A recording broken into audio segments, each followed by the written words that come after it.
been a while. It's been a while.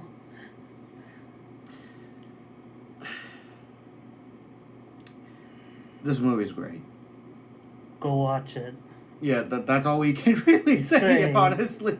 Oh, God. Like, I'm actually trying to advocate for a spoiler-free this time around because, well, most people have either watched or seen our previous reviews where we basically summarize the hell out of every single detail, or at least try to. This movie, show. There are so much that even if we were to try that, I don't think we would be able to do it justice. Exactly. Like, you would have to you have to, like, dedicate 10 years of your life to dissect. I wouldn't even say that. It would take a while, though, yeah, but I wouldn't say 10 years. Yeah, it's not like a David Lynch jigsaw puzzle, but still, there's a lot of detail in this show and movie. Yeah. Yeah, it's... At the very least, we can give the plot synopsis, but, you know, before we jump into our thoughts and stuff, as well as our personal favorite stuff from this movie. And also, you know, evaluate the whole 00 experience as a whole. Yeah. So, let's start with the plot synopsis this time.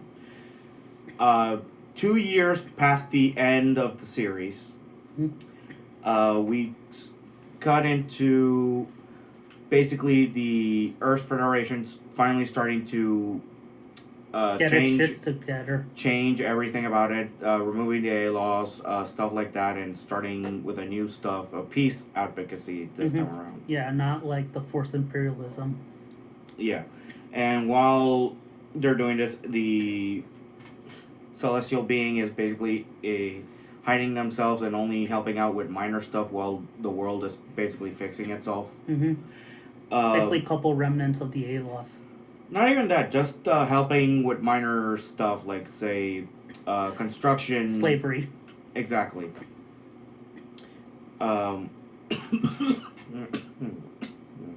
Apologize, I have a bit of cough. It's okay.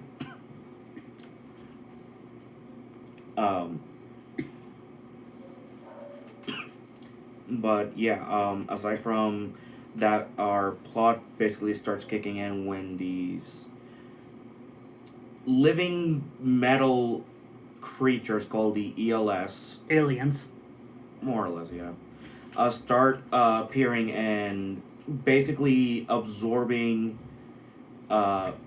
everything or anyone that it touches, specifically those who have the quantum brainwaves. Like, say, for an example here, if I were to say Ribbon's Allmark was still around, which he isn't. Or at least his consciousness is not around. Yeah, we do get a bit of a scare with seeing a copy of him. Who acts like a zombie. Is a zombie. It's an actual metal replicant of a person. It's a zombie. Of one of his bodies, made from the ELS. It's a zombie. And basically, these ELS are trying to basically understand the world and stuff like that, or at least share their consciousness and their will with the people. But the way they do that is dangerous, to say the least. Yeah, we'll get to how the ELS views humanity, but yeah, let's continue with the plot synopsis. And basically, it's up to the people of Earth / celestial being having to reunite with themselves as well as work with basically the people who were chasing them, and working to take down the ELS, or more specifically in the celestial being's case, finally conclude Aeolio Scheinberg's dream and enact the dialogues to come. Yeah, I think that's basic. Alexa, stop.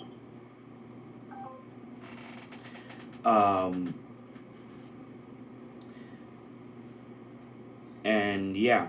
So yeah, let's get our thoughts on the movie first. I loved it. It's really different from what we see in Gundam. Like, this is like the first and only time Gundam has done aliens. No, it isn't. The space whales in Gundam Seed. Okay, yeah, but that had no significance. It still counts. You know, yeah, you're right. Yeah, I meant, yeah, you know what? Yeah, you're right.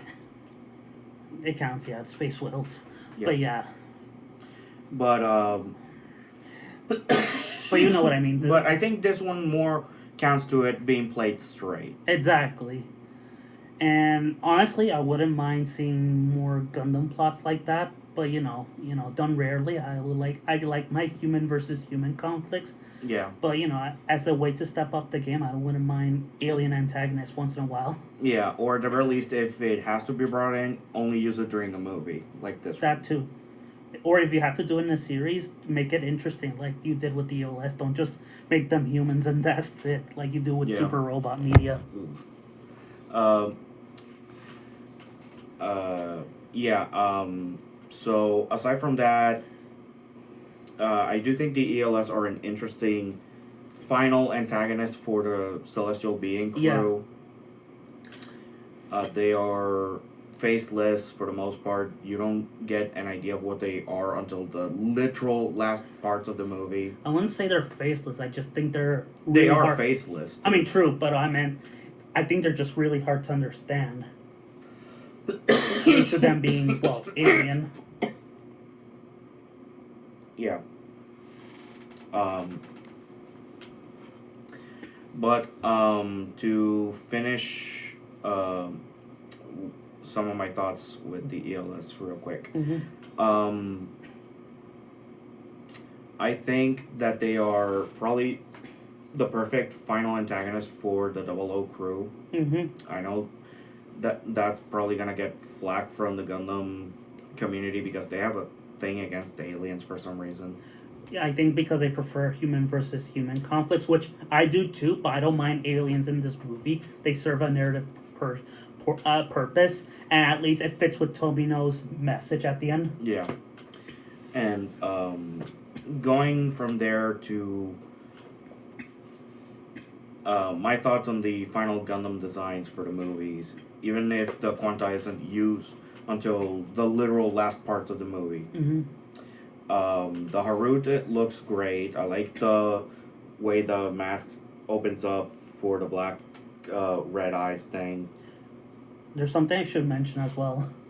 What? That the ELS can absorb mobile suits and get their and powers. basically configure themselves into making other mobile suits. They're basically like the invaders from Get a Robo. Yeah, and oh my god, imagine if they made their own versions of the Dark Gundam and the Turn X and Turn A. Yeah, that would have been. We will all die. Yeah. 10 times over throughout the whole multiverse. The Raphael Gundam, which it had a very amazing entry scene for Tieria in his Space Jesus is back. Yeah, basically reconstituting his body from another terminal that somehow still had one left. As far as I know. But aside from that, there's also the Savanya, which honestly it's the least interesting of the final Gundams in my opinion, but it also fits with the Dynamis and the Cherdam's design philosophy. So yeah. Plus it has bits for days. Yeah. Okay. As for the Quanta / the final appearance for the Double O Riser, the Double O Riser we already talked enough as is during our previous reviews. During Double O. Yeah. As for the Quanta, I like its design. I am slightly disappointed that it only gets used as an 11th hour rescue button, but you know. I mean, it works enough because everything is so fucked. Yeah, but for the narrative purposes, it works. So I can let that slide. Yeah. And so we get our final time skip. We get one last time skip. And flashback. Kind of. We won't talk about the because time it's skip stuff. one because it's basically end credit stuff, and I think this is one that fits for the final character development for For Setsuna and the for princess. Setsuna and the princess. But yeah, can I just say this without spoiling it? Okay. So Setsuna at the end becomes Dr. Manhattan from Watchmen. I mean, not really. I mean, I know, but you know, it kind of not really. not in the sense that he's disconnected from humanity, but No, he isn't. Okay. I know where you're going, but I don't agree with that. I'm sorry, I just meant aesthetically. Because, Without the blue bone. appearance-wise, maybe a bit, but that's only because of the living metal situation. Yeah, that's what I meant. But otherwise, I don't agree with where you were going. Sorry, I don't. I mean, it's your opinion, but you know, Yeah. I don't agree with it. Yeah, I just mean aesthetically, him and Manhattan are total opposites, though, in terms of their ideologies. Yeah. But yeah, anyway, I want to sum up the whole double experience with this sentence, and then we can give our final scores and what ideas we can give to Sunrise. Go ahead. Okay. I thought they were gonna be jumping back to this world anytime soon. I know, but you know, I would like to throw in some ideas not just for this world, but also for future AU works. So okay, to sum up the Gundam 00 experience, Gundam 00 is basically what the Universal Century should have been, a utopia. But the reason it failed was because of our own human failings, and this show's made in a response to that. So Gundam 00, I salute ya. 10 out of 10. Strong at 10 out of 10. Like, slightly better than Zeta, but that might change if I rewatch Zeta this summer. Yeah. My turn in this case. The movie is 10 out of 10. The show is 10 out of 10. My thoughts on 00 as a whole. It's 10 out of 10. Not just that. Mm-hmm. This, to me, is one of the quintessential Gundam shows. The one that you can point to someone who wants to get into it for the first time without getting into the baggage of the Universal Century. And you just want to show them what Gundam can be at its best. This is the show I will point. Yeah. I have, I would say this, Seed, the original Gundam, G-Witch, and Iron-Blooded Orphans are the shows to introduce someone to Gundam. I do not agree with Iron-Blooded Orphans. I'll just say that now. But I will agree to G-Witch. And Seed? And, yeah, Seed only. Seed Destiny, not so much, but Seed, yeah. Okay. So yeah, let me share my ideas.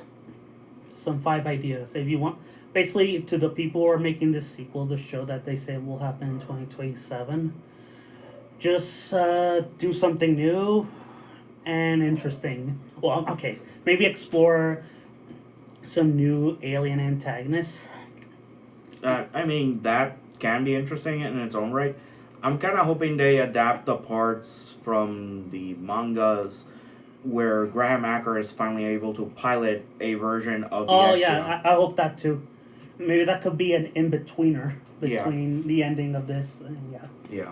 Kind of like how Dragon Ball Super takes place before the ending of Z. Yeah. But yeah, another idea. Make a Gundam series that resembles Ideon. You know, where the Gundam's in control and no one is. So, the Phoenix from Phoenix Hunt. Something like that, but more extreme. Mm.